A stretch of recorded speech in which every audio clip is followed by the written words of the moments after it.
Hi everybody, welcome back to my YouTube channel. I know what you're thinking, where has she been? It was definitely an interesting weekend and a different, very interesting day yesterday.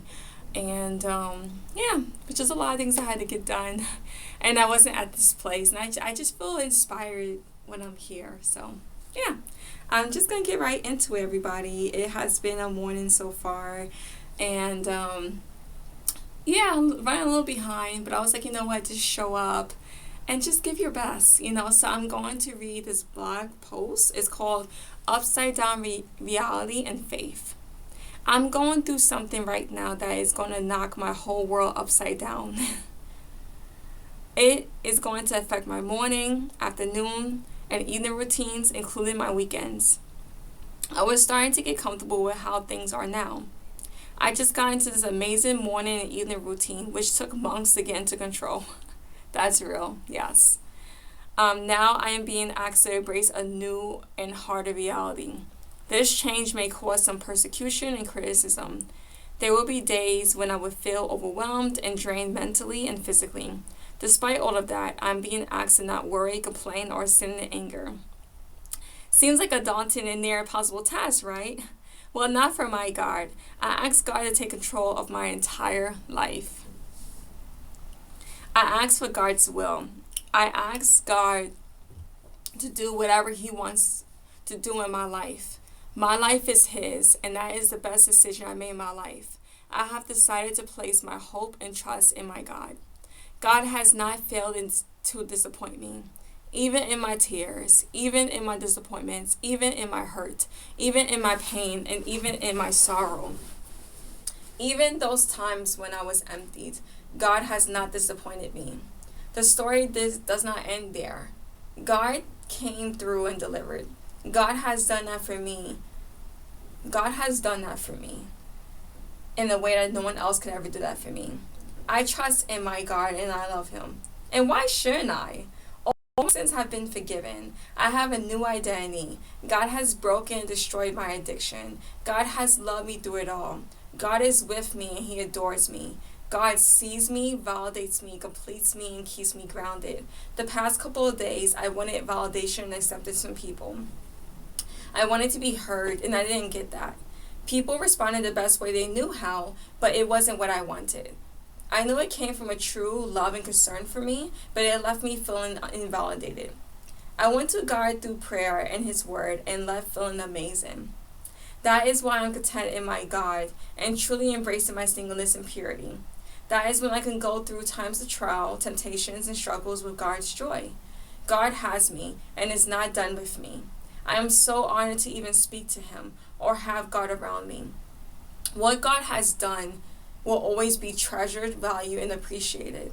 I want to live my life saying thank you to my God. God deserves all my heart, praise, and devotion. I could have easily died and been separated from God forever. Nothing on earth would have mattered. God was like, no, I want to save you. You just have to seek me, persevere, endure, and give your life to me. I told God yes, and God delivered. Since God has delivered for me, then God would deliver for me now. So, yeah, that one is definitely a really, really beautiful blog post. You know, because these blog posts were when I was just starting, my relationship with God. Just it wasn't even a year since I've been restored. So just hearing these words and just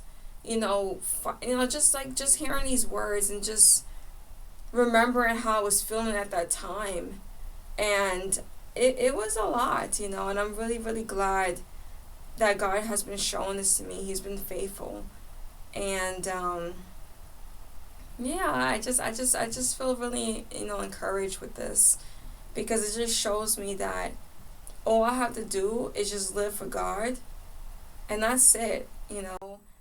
That's all I have to do is just live for God and give God my best. And this was on May 27, 2021. So yeah, it's such a great blog post that I had at that time. And I just love, just knowing that, once I give God my heart and my soul, my strength and my mind, that He would take care of me. And I'm actually going to read, scripture. Luke chapter 10, verse 27. It says, He answered, Love the Lord your God with all your heart and all your soul and with all your strength and with all your mind, and love your neighbor as yourself. And and I just feel like for me, that's gonna be like my mindset, like my goal for today. Because I didn't sleep the best yesterday, and as you probably can see, I'm not really here, but I'm like, God, I'm just gonna show up.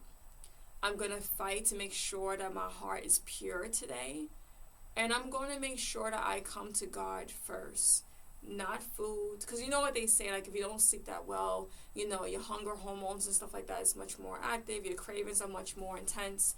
I know that I'm going to lean on God for that. I know that I'm not going to want to, immediately just, feed my spirit and give my heart out to others. And I'm going to choose to deny myself today and to put God first, because that's what He did.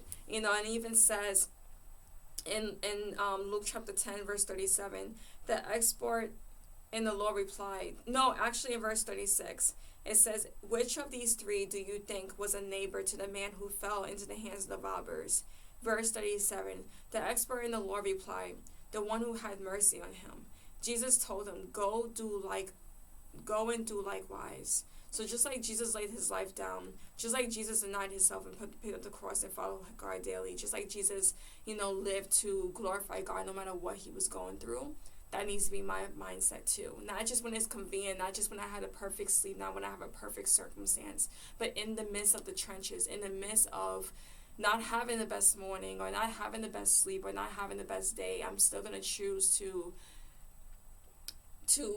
deny myself and to put God first. And even when I do mess up, just making that opportunity to say, okay, God, I messed up, but I'm going to choose the next right action. And I'm going to mourn over my sin. I'm not going to just make it, oh, well, this is it. Like, no, like having that godly sorrow that leads to repentance.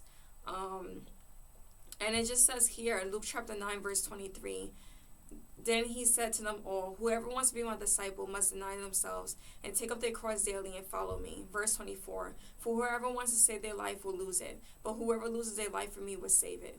What good is it, verse 25, what good is it for someone to gain the whole world yet lose or forfeit their self? And I like the one that actually says forfeit their soul. And then also in Luke chapter 14, and this is the NLT version I'm going to read. And it says here, starting in verse 25, and I'm going to read up to verses 33. It says, as a large crowd was following Jesus, He turned around and said to them, if you want to be my disciple, you must, by comparison, hate everyone else, your father and mother, wife and children, brothers and sisters, and yes, even your own life. Otherwise, you cannot be my disciple. And if you do not carry your own cross and follow me, you cannot be my disciple. And then I'm going to just go to verse 33, and it says, so you cannot become my disciple without giving up everything you own.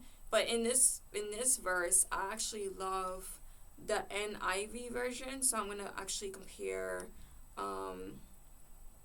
the verse here. So let me actually get that up here.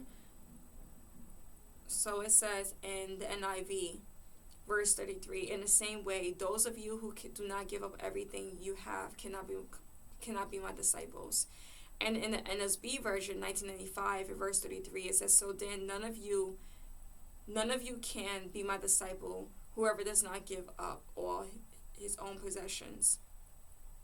And in the ESV version, verse 33, so therefore any of you who does not renounce all that he has cannot be my disciple. In the TPT version, likewise, unless you surrender all to me, giving up all you possess, you cannot be one of my disciples. In the KJV version, So likewise, whoever he be of you that forsaken not all that he hath, he cannot be my disciple. So basically, we have to give up our whole entire lives for Christ. And people are like, okay, well, how is that fair? Because, like, why do I have to give up my whole life? It's because Jesus Christ did the same thing. That's why he said in the Luke chapter 10, I think it was verse 37, was like, do likewise. So even right now, when I'm not feeling the best, when I didn't sleep the best, when I don't even feel emotionally the best, I'm going to give God my all. I'm going to make sure that I seek out the Lord with all my heart. I'm going to give my heart to others. I'm going to apologize when I fall short. I'm going to mourn over my sin, make the next right action. I'm going to choose to feed my spirit. I'm going to love the Lord with my whole heart, soul, strength, and mind. And I'm going to, as an overflow of that, love others. So thank you so much. And I really have missed you guys so much. So thank you so much for just watching and just supporting. So I hope you have a wonderful day. And bye for now. God bless. Take care.